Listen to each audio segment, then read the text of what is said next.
Well, with that familiar theme, it's time to go out to the other coast from the East Coast, the West Coast, and Michael Snyder, who's going to have a little bit of movie reviews for you. Hi, Michael.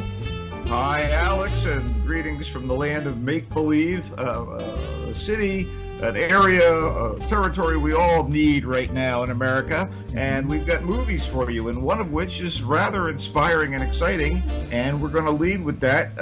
Let's talk about Arrival, the highly anticipated science fiction movie from a terrific director, a guy whose work I like, French-Canadian Denis Villeneuve.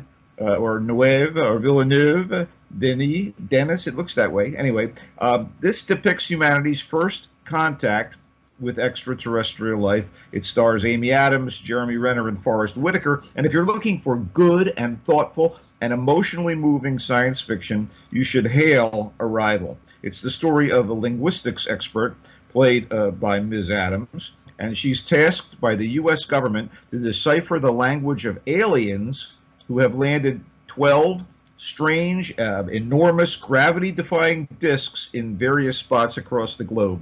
They're sort of like enormous disks, and they're tilted up on the edge and kind of floating above the Earth. Very, very cool effect there. Anyway, there's one in Montana, and it's impassive and floating on its edge. So Louise Banks is flown in, along with a scientist, Ian Donnelly, played by Jeremy Renner, and they're there to see whether the extraterrestrials in the ship come in peace or what. You know, maybe they don't. Who the hell knows? Well, they got to find out. The 11 other countries where the ships have arrived are also dealing with this mysterious incursion in their very own ways. Some are curious, some are defensive, and some are tilting to suspicious and bordering on belligerent. So we've got a lot of tension building here. Villeneuve, whose Sicario and Prisoners were like top-notch thrillers, and who's in charge of the coming Blade Runner sequel, is in rarefied air here. He's right at home. The mystery of the invasion and the invaders' motives is examined in a very provocative narrative fashion. You got to pay attention. And again, there's the inevitable ticking clock introduced to ratchet things up. There's a lot on the line, like, I don't know, the safety of the entire world. Anyway, the film's written by Eric Heiserer, whose previous efforts include the recent horror film Lights Out, which was okay, and the recent Thing prequel, which I wasn't crazy about, as well as a Nightmare on Elm Street reboot, but this is much better than all of that.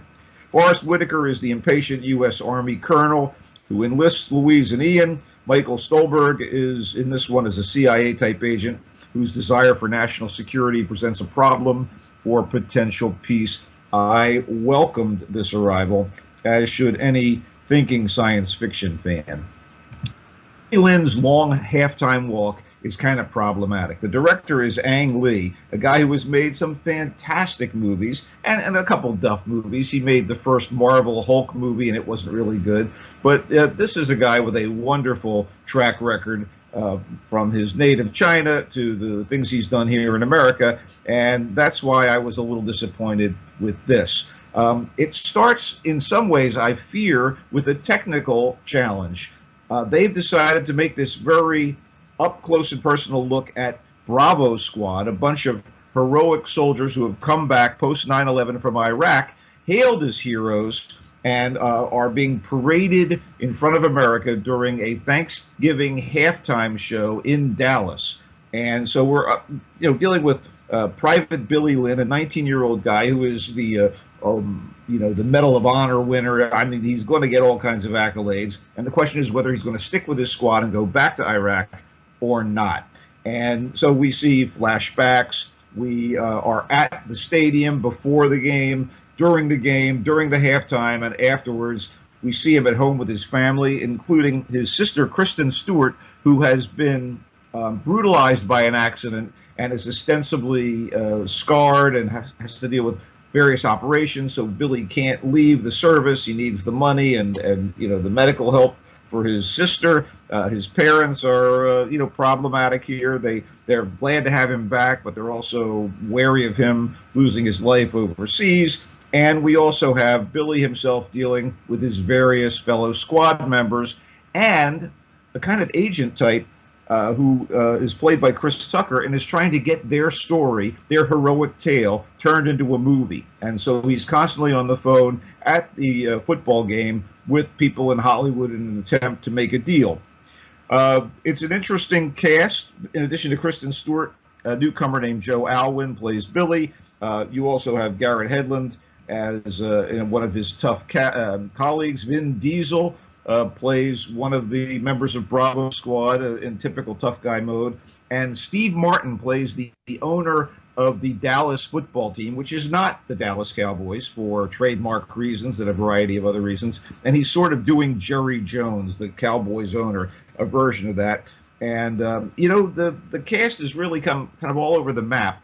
And again, I think the technical challenge of shooting this thing in what is called super quick frame rate, which was done by Peter Jackson on the Hobbit films to like very bizarre effect, is really maybe the point of this, because if it isn't, this is sort of a flat movie. And I wanted to be emotionally engaged in it.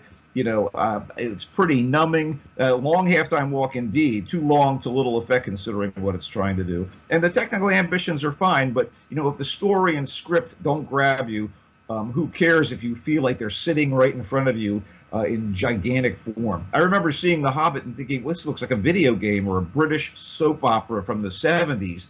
And that strange effect does not really help the experience of Billy Lynn's long halftime walk. I had hopes for it, and I was sort of disappointed. We've seen much more powerful treatises on the military, and on the heroism and bravery in other places. The Monster is a low-budget horror film starring an actress I like very much, Zoe Kazan.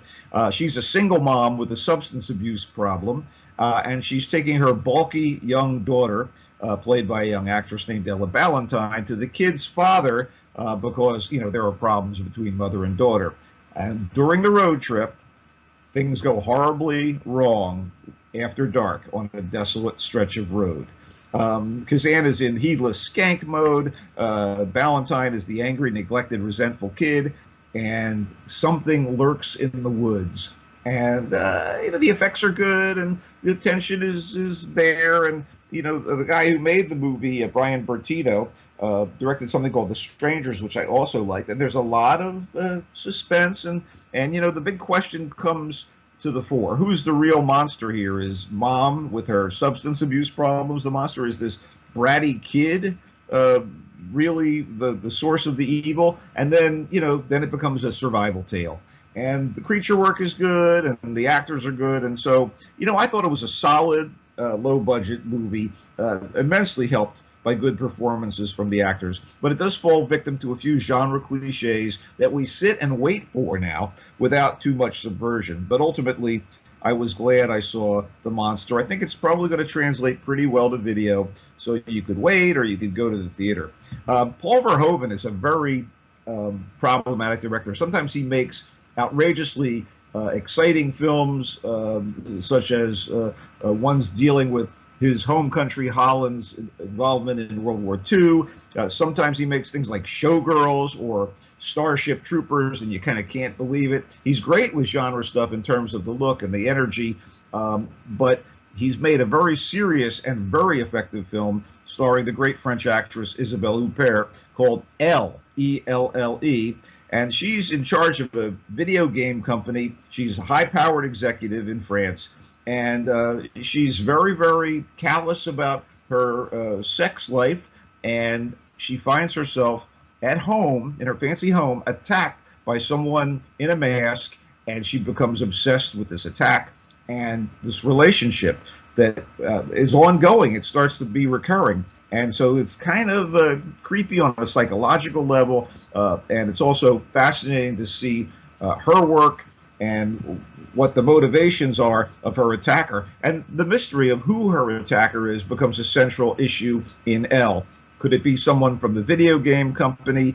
Could it be a resentful rival who wants to undermine her some way? Is it someone who's been obsessed with her for a long time? Is it someone in her life? Is it some random stranger who breaks into her house and then starts coming back over and over and over. We don't know this, and that's one of the powerful parts about the movie Elle. So this is good. This is good Verhoeven. There's bad Verhoeven. This was good Verhoeven. Elle is subtitled, so you are warned on that front. But I thought it was very, very good and very powerful. She's a hell of an actress. Okay, for sheer fun, I would recommend The Love Witch. The Love Witch, not to be confused with The Sandwich. And this is something I think you can probably stream. It is about a beautiful young woman who is a witch, Elaine, and she's looking for love, thus the title. The movie itself is 60s retro cool with a female empowerment subtext, breathlessly sexy at times, campy without being silly, color saturated. I mean, it's a Technicolor dream, and blithely melodramatic. It was a blast to watch. And she's kind of finding men and bringing them into her web, and using her magic and spells to seduce them. And things don't really go all that well for these poor sons of bitches. Anyway, I really enjoyed this a lot. And if Monster Chiller Horror Theater on SCTV had a softcore After Midnight edition, trust me, Count Floyd would be howling over The Love Witch. I really got a kick out of it. So that's it in terms of films that we can review. Almost Christmas is opening. It's an African-American holiday film coming a little before Thanksgiving with a pretty good cast. And so, it might be something you'd be interested in. I'm not certain how it was. Did not have the time to check it out because, hey, man, you can only see so many movies in a week. Also, films they didn't show the critics. Just FYI, Shut In, a thriller with Naomi Watts. They didn't show it to us. Man, an actress of that quality, and you don't see the movie. And this is a little more understandable. USS Indianapolis, Men of Courage, starring Nicolas Cage, Tom Sizemore, and Tom Jane. A story of real-life American heroes in shark-infested waters during World War II. Wow, I wonder if it's good. I wonder. I'll never know. What are you watching in video, buddy? Nothing. Okay. That's it. Yeah. Nothing on TV. Come on. I've turned off my television set. Oh, there's always the old laptop. Well, I'm not using that either. I don't have a laptop, actually. I'm kind of numb, but I won't go into the reasons why. It's not a health issue. Mental health, maybe. But anyway, I wish you all a very exciting weekend, and hopefully we will be back next week with more movie reviews. You can catch me on Twitter at Culture Blaster, one word. And check the Michael Snyder's Culture Blast page on Facebook if you can avoid the political threads, and click on some of our little segments. Okay, thank you very much, Michael. And more GABNet's coming right up, so stay right where you are.